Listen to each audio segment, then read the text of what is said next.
First warning traffic at 5:53. Let's go ahead and take a look at some of the video that we're getting in still of that fertilizer plant explosion. The aftermath there started off with a fire like that, then turned into explosions shortly after that, led to evacuations, and then the fear of chemicals from that fertilizer plant going into the air and harming people even further.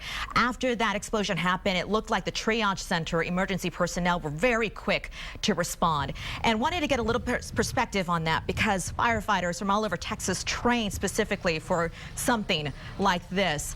Austin Fire Department is no exception. Captain Matt Cox is on the phone with us right now to give us an idea of what it's like over there and what firefighters are dealing with. Captain, good morning. Good morning. What can you tell us as far as what is happening with firefighters and EMS in West Texas right now? And first of all, have you sent any of your firefighters over there?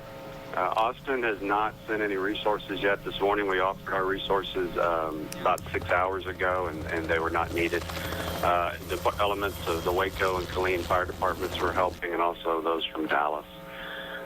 This was I don't really know specifics because I'm not there, but generally on something like this, you obviously have the fire and the danger there and the explosion, but the biggest challenge is that it's a hazmat situation, and you want to find a way to identify the chemicals.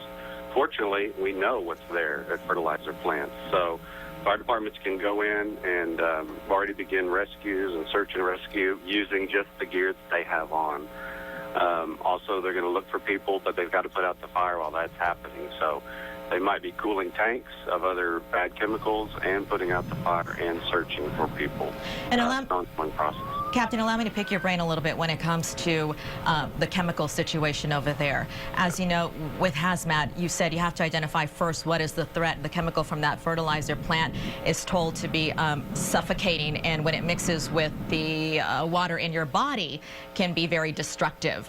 Yeah. How do you control something like that? Well, first you got to get in and see what you got, and you bring in teams that monitor the air. That's why you're always hearing about evacuations. While you're fighting the fire, your firefighters are taken care of. You monitor the air with multiple types of instruments and devices, and you do it over a wide range of area.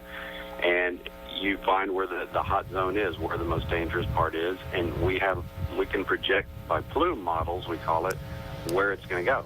So then you know what areas you need to evacuate. Just because you might be smelling it doesn't necessarily mean it's lethal. That's why you have experts in the area to let you know how dangerous it is. So there's a method to that madness. So while you're putting out the fire, monitoring the air and seeing whether it's dangerous or not. Austin Fire Department Captain Matt Cox joining us on the phone this morning. Thank you so much for your time. Obviously, we are waiting for the sun to rise at about 7 o'clock this morning, and that will hopefully help the search and rescue efforts there.